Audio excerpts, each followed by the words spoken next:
Hello दोस्तों मैं आज के इस वीडियो में आपको मैस्कुलाइन और फेमिनाइन एनर्जी बैलेंस के विषय में बताऊंगा। और हम सभी मैस्कुलाइन और फेमिनाइन एनर्जी से ही उत्पन्न होते हैं और हमारे अंदर जब इन एनर्जीज़ का बैलेंस बिगड़ जाता है तो जीवन में बहुत सारी समस्याएं आ जाती हैं। और प्रत्येक व्यक्ति के अंदर, चाहे वो पुरुष हो या स्त्री हो, उसके अंदर इन दोनों एनर्जीज़ का बैलेंस आवश्यक है। तो दोस्तों, बायोलॉजिकल सेक्स एक डिफरेंट चीज़ है और उसमें किसी का मेल होना या फीमेल होना दैट्स ए डिफरेंट थिंग। लेकिन जो एनर्जी हम लोगों के अंदर फ्लो होती है वो मैस्कुलाइन प्लस फेमिनाइन का कम्बिनेशन है। और इन एनर्जीज़, दोनों एनर्जीज़ में से जब कोई भी एक एनर्जी कम या ज़्यादा हो जाती है तो वह चाहे मेल हो या फीमेल हो, उसकी लाइफ में बहुत ज़बरदस्त प्रॉब्लम्स आ जाती हैं और मेंटल फिजिकल प्रॉब्लम से वो परेशान रहता है।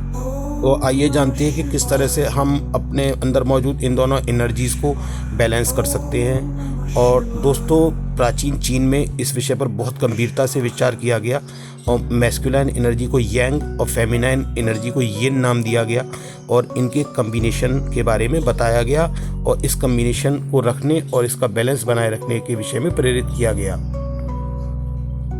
और दोस्तों, इस विषय पर सिर्फ चीन में ही विचार नहीं किया गया बल्कि भारत में भी प्राचीन ऋषि मुनियों ने और मनीषियों ने और ज्ञानी लोगों ने इस विषय में विचार किया और अर्धनारीश्वर की परिकल्पना दी, जिसमें कि भगवान शिव का पुरुष और स्त्री रूप संयुक्त रूप है। लेकिन दुर्भाग्यवश भगवान के इस रूप के विषय में बहुत अधिक बात नहीं हुई है। तो दोस्तों, इस वीडियो में हम यही इस गूढ़ प्रश्न जो कि उनके इस रूप में छुपा हुआ है उसको समझने का एक प्रयत्न भर कर रहे हैं। तो दोस्तों, अगर कोई व्यक्ति मेल है तो उसके अंदर मैस्कुलाइन एनर्जी डोमिनेट करती है और फेमिनाइन एनर्जी भी उसके अंदर होती है। इसी तरह किसी एक फीमेल के अंदर फेमिनाइन एनर्जी डोमिनेट करती है और कुछ मात्रा में मैस्कुलाइन एनर्जी भी होती है। और इन एनर्जी को बैलेंस करने के विषय में ही हम यहाँ बात कर रहे हैं कि इन एनर्जी का बैलेंस आवश्यक है। और जिस तरह से किसी पुरुष के अंदर वीरता के साथ साथ करुणा होना भी आवश्यक है, दयावान होना भी उसका आवश्यक है, इसी तरह किसी स्त्री के लिए रचनात्मक होने के साथ साथ बहादुरी भी आवश्यक है। तो दोस्तों, चलिए बात करते हैं पहले मैस्कुलाइन एनर्जी के बारे में। दोस्तों, आप इसमें एक चार्ट देख रहे होंगे जिसमें बहुत सारे वर्ड्स लिखे हुए हैं। तो मैं इन्हीं को आपको एक्सप्लेन करता हूँ कि अगर किसी व्यक्ति के अंदर एक्सेस मैस्कुलाइन यंग एनर्जी हो रही है, अर्थात आवश्यकता से अधिक मैस्कुलाइन है, तो उसके लक्षण ये होते हैं कि उसमें डोमिनेशन बहुत ज़्यादा हो जाएगा, अर्थात प्रभुत्व की उसको भावना बहुत अधिक होगी, एग्रेशन होगा, आक्रामकता बहुत ज़्यादा बढ़ जाती है, कंट्रोलिंग अर्थात हर समय हर चीज़ पर वह व्यक्ति नियंत्रण करना चाहेगा और रिजिड मेंटल कंस्ट्रक्ट्स हो जाते हैं और अपने ही दिमाग में बहुत सारी कठोर मानसिक रचनाएं वो बना लेता है। एंग्जाइटी, हर समय तनाव चिंता में रहता है। फोर्सिंग, ज़बरदस्ती का व्यवहार हो जाता है उसके अंदर। और डिस्टेंट, बहुत दूर दूर की बातें सोचता है। तो अर्थात उसके अंदर एक्सेस मैस्कुलाइन यंग एनर्जी हो चुकी है जिसे कि बैलेंस किए जाने की ज़रूरत है। और अब देखते हैं कि जब ये एनर्जी कम होती है मैस्कुलाइन तो किस तरह का बिहेवियर होता है। और दोस्तों, जब मैं यहाँ पर ये मैस्कुलाइन एनर्जी के विषय में बता रहा हूँ या जब फेमिनाइन एनर्जी के विषय में आगे बताऊँगा, तो ये दोस्तों दोनों ही मैन और वीमेन दोनों के लिए ही है। ऐसा नहीं है कि मैस्कुलाइन सिर्फ मैन के लिए है और फेमिनाइन सिर्फ वीमेन के लिए है, बल्कि ये दोनों एनर्जी ट्रेड्स के बारे में हम यहाँ बात कर रहे हैं, बायोलॉजिकल सेक्सेस के बारे में बात नहीं कर रहे हैं। तो दोस्तों, जब कोई भी व्यक्ति, चाहे वो मैन हो या वीमेन हो, और उसमें इनसफिशिएंट मैस्कुलाइन यंग एनर्जी होती है, तो ऐसा व्यक्ति हर समय भयभीत रहता है, फियरफुल रहता है और हर चीज़ से वो विड्रॉ करता है, अर्थात हर फैसले को वापस ले लेगा। और स्पाइनलेस होता है, लॉस्ट अर्थात खोया हुआ रहता है और होपलेस, निराशा बहुत ज़्यादा रहती है। और ऐसा व्यक्ति स्टैग्नेंट होता है, आलसी होता है और स्कैरसिटी होता है। उसको ऐसा लगता है कि जैसे उसके अंदर ऊर्जा की कुछ कमी है और हर चीज़ से वो अनअवेयर रहता है, डल रहता है, अर्थात हर चीज़ से बेखबर रहता है। और इस स्थिति में यह संकेत बताते हैं कि चाहे वह मैन है या वीमेन है, उसके अंदर मैस्कुलाइन यंग एनर्जी इनसफिशिएंट है। तो दोस्तों अब बात करते हैं कि बैलेंस्ड मैस्कुलाइन एनर्जी क्या है।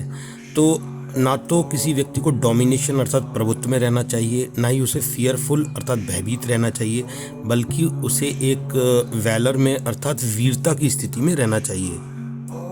और नेक्स्ट पॉइंट है एग्रेशन, अर्थात ना तो उसे आक्रामकता की स्थिति में रहना चाहिए, ना ही उसे विड्रॉन, और ना ही वो अपने कदमों को वापस खींचे, बल्कि उसे एसर्शन अर्थात अपनी बात को बल देकर कहने की प्रवृत्ति रखनी चाहिए।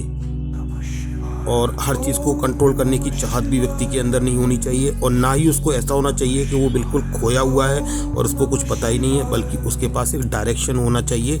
यह ट्रू मैस्कुलाइन है। और नेक्स्ट पॉइंट है, ना तो उसको रिजिड मेंटल कंस्ट्रक्ट्स वाला होना चाहिए कि अपने मन में ही कुछ अजीब सी रचनाएं बनाकर रखे सोचता रहे, ना उसको होपलेस होना चाहिए, निराशाजनक, बल्कि उसको एक व्यवस्थित सोच अर्थात मेथोडिकल थिंकिंग वाला होना चाहिए। और इसके अलावा ना उसको एंग्जाइटी होनी चाहिए और ना ही उसको स्टैग्नेंट होना चाहिए, अर्थात ना तो वो चिंता में रहे, ना ही आलसी हो, बल्कि उसको एक्शन अर्थात किसी भी कार्य को करने की प्रवृत्ति होनी चाहिए। और अगला पॉइंट है फोर्सिंग, अर्थात ना तो किसी व्यक्ति को, चाहे मैन हो या वीमेन, ना तो वो ज़बरदस्ती दूसरों से काम कराने की प्रवृत्ति हो, ना ही स्कैरसिटी, खुद को हमेशा दूसरों से कमतर समझे, बल्कि हेल्पिंग और गिविंग नेचर होना चाहिए। नेक्स्ट पॉइंट है डिस्टेंट, अर्थात ना तो बहुत दूर दूर की सोचे और ना ही डल रहे या अनअवेयर रहे अपने सराउंडिंग्स के प्रति कि कुछ पता ही नहीं है, बल्कि उसको कॉन्शियस होना चाहिए और अर्थात उसको चेतना प्रदान होना चाहिए।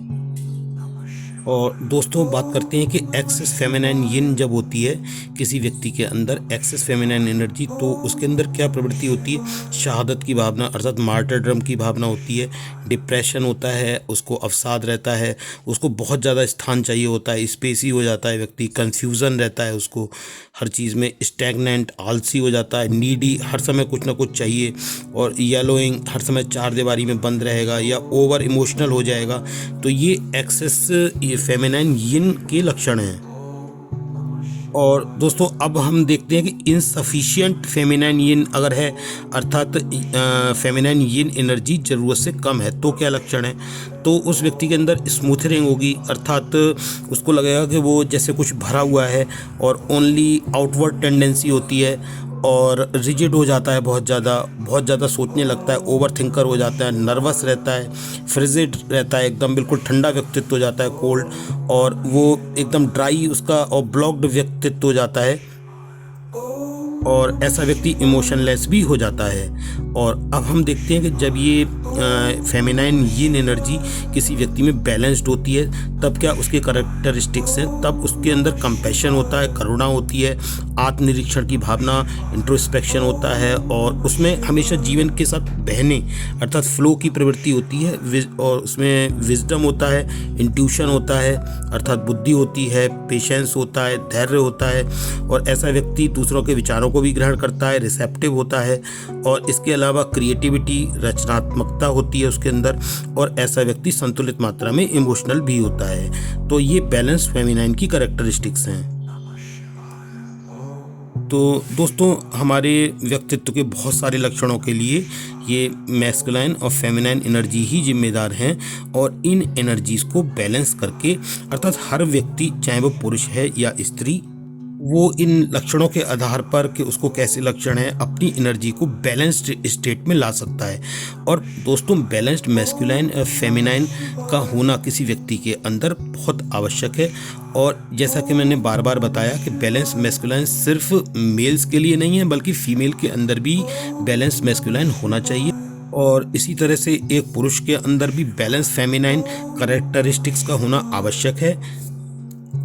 और दोस्तों हम यहाँ हार्मोनल बिहेवियर की बात नहीं कर रहे हैं कि मैन एंड वीमेन का हार्मोनल बिहेवियर, बल्कि यहाँ हम क्लियरली बात कर रहे हैं masculine and feminine energy flow की, जो डिफरेंट कैरेक्टरिस्टिक्स को डिफाइन करती हैं। और दोस्तों इस बैलेंस्ड एनर्जी के कम्बिनेशन से ही आप जीवन में सक्सेसफुल हो सकते हैं और अपने नेगेटिव बिहेवियर्स पर कंट्रोल कर सकते हैं, अपने अंदर पॉजिटिविटी ला सकते हैं और हर समय एनर्जेटिक फील कर सकते हैं, और जीवन की अधिकांश समस्याओं का हल इस एनर्जी को बैलेंस करने में ही छुपा हुआ है। अर्थात इस एनर्जी को बैलेंस करके आप माइंड, बॉडी एंड सोल को एक साथ एक रिदम में चला सकते हैं और अपनी लाइफ को अच्छे से जी सकते हैं।